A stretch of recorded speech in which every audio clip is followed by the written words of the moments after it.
I remember the exact way the air tasted that morning. A bitter, suffocating cocktail of pulverized pine, decades-old motor oil, and the sour, metallic tang of absolute defeat, settling heavy on the back of my tongue as I stood helplessly behind a flimsy line of yellow caution tape, watching a soulless yellow excavator tear through the hand-hewn timbers of my family's history. For 18 agonizing months, I had played the polite, accommodating neighbor, swallowing my pride and forcing a tight-lipped smile as I documented every petty insult, every veiled threat, and every blatant overreach of power, while Victoria, a terrifyingly polished former tech executive from Palo Alto, orchestrated a masterclass in suburban warfare against my family, determined to bully a supposedly ignorant local out of the valley we had called home since the Roaring '20s. What this impossibly entitled president of the Whispering Pines Estates HOA failed to comprehend,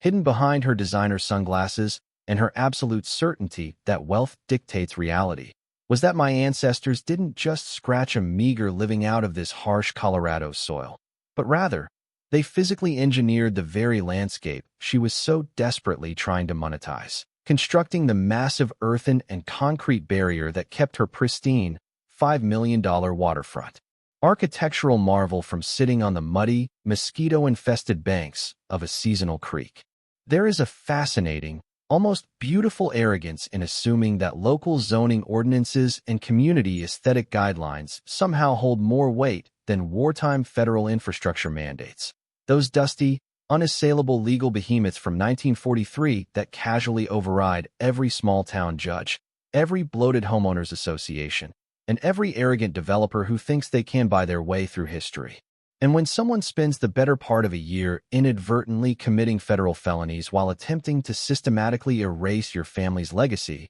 so they can build luxury eco-condos for weekend warriors, there comes a quiet, terrifying moment of clarity where you simply stop absorbing the blows, pivot on your heel, and decide it is time to teach a very painful, very permanent lesson about why you should never, under any circumstances, back a desperately cornered man into a corner he actually owns. Let me try to paint a picture of the Roaring Fork Valley in Colorado, a breathtakingly rugged slice of high-altitude paradise where the morning mist clings to the surface of Emerald Reservoir like spun glass, carrying the sharp, clean scent of blue spruce and the haunting, echoing calls of migratory birds across water so impossibly clear you can count the smooth river stones 20 feet down. My bloodline has been tied to this specific patch of earth since 1924, when my great-grandfather, Elias Thornton, drove his stakes into the frozen ground and built the Thornton homestead with nothing but a relentless,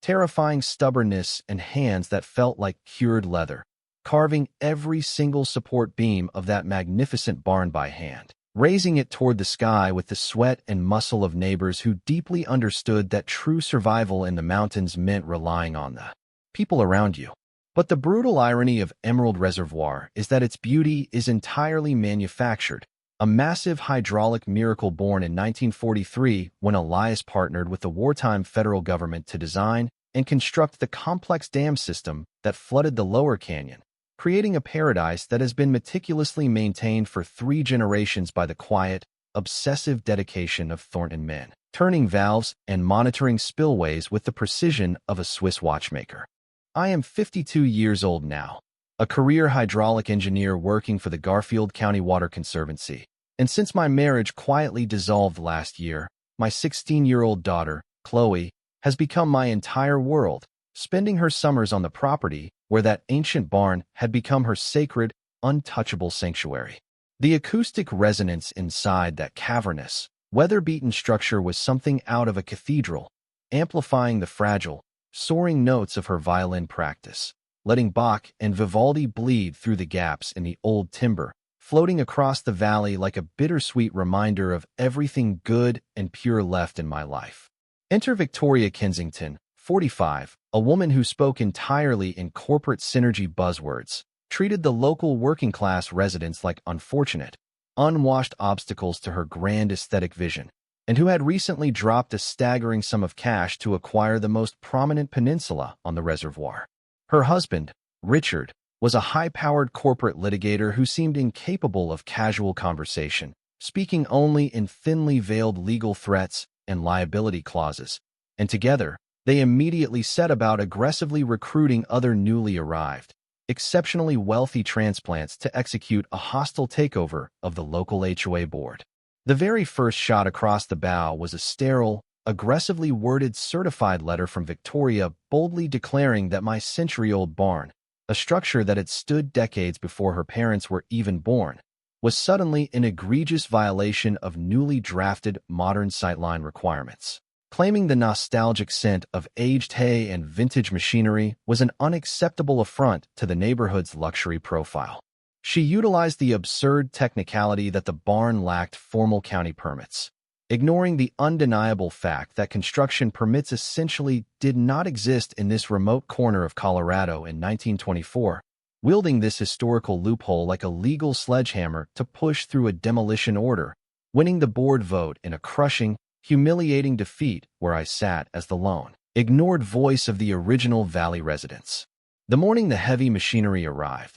the air was thick with the dust of shattered cedar and the taste of profound, suffocating impotence. Watching the massive steel claw rip through the roof, crushing not just $40,000 worth of vital agricultural equipment, but completely flattening my grandfather's mint-condition 1952 Chevrolet truck that Chloe had spent months dreaming of driving to her senior prom. But the true devastation wasn't financial. It was the look of absolute, hollow devastation in my daughter's eyes as she watched her sanctuary implode, sobbing into my shoulder that night as she whispered that it felt like they were deliberately, methodically deleting our family from the face of the earth, erasing the very people who built the valley so that these wealthy newcomers could play pretend in a pristine, unblemished wilderness. It was in that dark, quiet moment of parental heartbreak that the realization hit me with the force of a freight train. I wasn't just losing a building. I was watching the systemic, surgical extermination of the valley's soul, recognizing a terrifying pattern where the Hendersons were being ruthlessly fined for their heirloom vegetable gardens. The Garcias were being threatened with foreclosure over vehicle repairs in their own driveway, and the Miller family's decades-old roadside honey stand was suddenly deemed an illegal commercial enterprise. Victoria's seemingly innocent neighborhood beautification page on social media was, in reality, a meticulously curated hit list, openly discussing how the forced removal of these unsightly legacy properties would cause their own real estate portfolios to skyrocket, a realization that ignited a cold, terrifying fury deep in my chest. A quiet promise to myself that I was going to use every single advantage my great-grandfather had buried in the dirt of this valley to utterly dismantle her entire world. The war escalated with breathtaking speed, as Victoria, emboldened by her victory over my barn, immediately launched a relentless campaign of psychological and financial attrition, filing absurd noise complaints about the necessary, routine operations of my property at dawn, citing a brand-new, completely fabricated community quiet hour mandate that restricted movement between dusk and 8 in the morning. She had her aggressively litigious husband, Richard, draft terrifyingly formal cease and desist letters demanding $500 daily penalties for my supposed disruptions, the heavy, expensive paper practically dripping with coastal condescension, while she took to weaponizing her social media presence, posting highly edited, deeply invasive photos of my property from the leather interior of her idling Tesla, stalking my driveway like a deeply unhinged wildlife photographer waiting for an animal to misbehave. But her arrogant assumption that I was just a financially vulnerable, easily intimidated mountain local was her first catastrophic miscalculation, pushing me to spend countless, agonizing hours huddled in the dimly lit basement of the Eagle County Courthouse, my eyes burning and my neck aching as I fed rolls of ancient microfilm through the squealing readers, powered only by stale vending machine coffee and pure, unadulterated spite. What I unearthed buried beneath decades of bureaucratic sediment was a revelation that made my pulse pound in my ears. Victoria's beloved waterfront estate had been wrestled away from Old Man Jenkins through a highly suspicious sequence of sudden, crushing tax reassessments, followed by a forced distress sale to an anonymous holding company, which miraculously transferred the deed to Victoria just days later at a fraction of its actual market value. More importantly, hidden within the fading, typewritten pages of my own family's original land patent was an ironclad, perpetual agricultural and utility easement that predated the very concept of her homeowners association by 70 years, a legally impenetrable shield that ran inextricably with the soil itself, proving that when you inherit the dirt in the American West, you often inherit ancestral rights that possess more raw power than the wealth of a dozen Silicon Valley executives. The conspiracy thickened into a toxic sludge when Victoria, frustrated by my refusal to capitulate, escalated her attacks to the Colorado Department of Public Health, filing wildly fabricated reports claiming my entirely non-existent livestock operations were actively leaching toxic agricultural waste into the pristine waters of the reservoir, demanding a full-scale federal investigation to forcibly shut down my property. The sheer, blinding irony of her accusation was almost physically painful, considering she was attempting to destroy the exact man whose daily, meticulous engineering work was the sole reason her private shoreline didn't resemble an apocalyptic mud pit, a fact I kept close to my chest as I brought Chloe into the fold, channeling her brilliant, furious teenage energy into a digital counter-espionage operation that would have made a seasoned intelligence analyst weep with pride. Sitting across from me at the kitchen table, the blue light of her laptop reflecting in her eyes, Chloe cracked the shell companies wide open, pulling public financial disclosures that linked Richard's prestigious law firm, Sterling and Croft LLP, directly to a massive, aggressive real estate conglomerate called Apex Summit Developments, uncovering a sprawling, multi-million-dollar master plan to completely gentrify the shoreline into an exclusive, gated alpine resort. They weren't just petty, annoying neighbors. They were the heavily funded vanguard of a coordinated corporate land grab, weaponizing local tax assessors to suddenly spike our property taxes by 700%, while simultaneously instituting predatory architectural review fees that required us to pay thousands of dollars just to repair a broken fence, intentionally designed to financially bleed the original families until we begged them to buy us out. But as the financial noose tightened and the vandalism began, my heavy machinery finding its hydraulic lines mysteriously severed in the dead of night, my gates left wide open by unseen hands, I retreated to my workshop, surrounding myself with 80-year-old hydrological schematics, federal engineering blueprints, and the comforting, rhythmic hum of the massive pumping station that sat on the edge of my land. I dove deep into the National Archives, pulling the original 1943 wartime infrastructure contracts signed by my great-grandfather, discovering a breathtaking, monumental legal reality. Elias hadn't just secured a maintenance contract, he had aggressively negotiated for, and legally obtained, supreme, permanent, and federally protected operational authority over the entire hydraulic system that governed the reservoir, explicitly classified as critical national infrastructure. While Victoria was busy organizing painfully fake,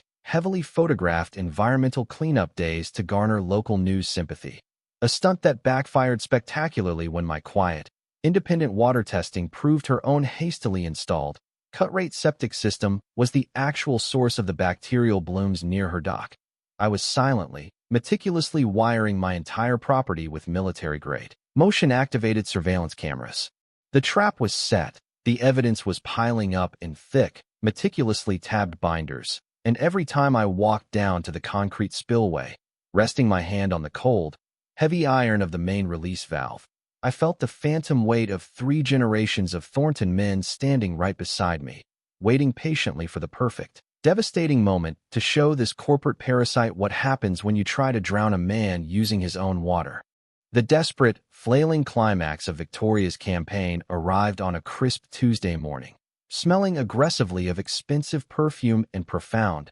sweating panic, as she marched up the steps of my porch and slammed a heavy leather briefcase onto my kitchen table, popping the brass latches to reveal $500,000 in banded, perfectly crisp $100 bills, a chaotic, off-the-books bribe from Apex Summit Developments to simply walk away and disappear. When I stared her dead in the eye, utterly silent, and pointed a single, calloused finger toward the blinking red light of the high-definition security camera mounted inconspicuously above the doorway, her carefully constructed mask of corporate civility violently shattered, her face twisting into a mask of pure, venomous hatred as she hissed that she would salt the earth of my reputation, promising that my daughter and I would be pariahs, chased out of the valley by a community that despised us. Less than 24 hours later, operating on pure, desperate adrenaline, she filed an emergency, wildly fabricated restraining order alongside a terrifyingly severe civil lawsuit, claiming under oath that I was a radicalized, unstable domestic extremist who had made credible, terroristic threats to physically sabotage the dam and drown the valley, a deeply unhinged legal maneuver that finally, beautifully, triggered the exact federal tripwires I had been patiently waiting for her to cross. The annual Garfield County Town Hall meeting, held under the flickering, buzzing fluorescent lights of the Basalt High School gymnasium, was suffocatingly packed, the air thick with the electric, restless energy of a community pushed entirely to its breaking point, completely unaware that they were about to witness a systemic, biblical reckoning. Victoria took the stage with the manic, terrifying confidence of a cornered predator, projecting a heavily doctored PowerPoint presentation that painted my family as environmental terrorists standing in the way of safety and progress, squeezing out genuine, practiced tears as she described her daily fear of my supposed violent unpredictability. A performance so polished it almost swayed the room until I slowly stood up, the heavy, leather-bound folder of my great-grandfather's legacy clutched in my hands. I didn't yell. I didn't defend my character. I simply walked to the projector, slapped a blown-up, black-and-white photograph of Elias Thornton pouring the concrete of the very dam she lived on onto the screen, and calmly explained to the dead-silent room that the federal government does not grant restraining orders to local HOA presidents trying to illegally obstruct the mandated operator of critical national infrastructure. That was the precise, cinematic moment when Special Agent Elena Ramirez from the FBI's Financial Crimes Division, who had been quietly sitting in the very back row of the bleachers for the last 40 minutes, stood up, her badge catching the harsh gymnasium light as she effortlessly, ruthlessly dismantled Victoria's entire existence in front of the entire town. The collective, breathless gasp that sucked the oxygen out of the room was almost physical as the agent detailed the devastating,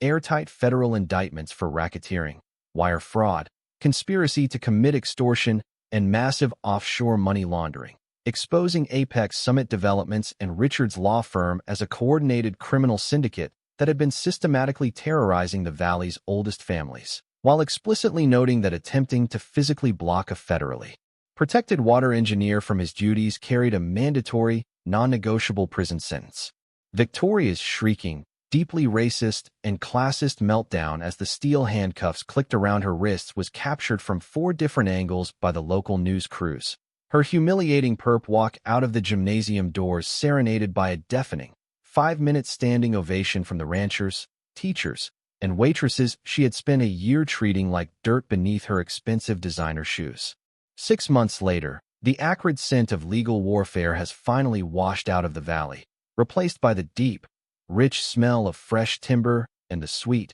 triumphant notes of Chloe's violin, echoing off the rafters of the magnificently rebuilt barn, constructed with the insurance settlement forcibly extracted from the ruins of a now-bankrupt development firm. Victoria and Richard are currently sitting in a federal holding facility in Denver, awaiting a trial that will inevitably end in decade-long sentences, their beloved waterfront mansion auctioned off by the government to fund the newly established Thornton Valley Heritage Foundation, an organization I built to legally and financially arm rural communities across the American West against the exact kind of predatory corporate gentrification we survived. I found an unexpected, profound second chance at love with Elena, the brilliant FBI agent who saw the truth through the noise, and as I stand on my porch with her, watching the sun dip below the jagged peaks and paint the surface of the reservoir in strokes of liquid gold, I know my great-grandfather's ghost is resting easy, knowing the fortress he built held strong.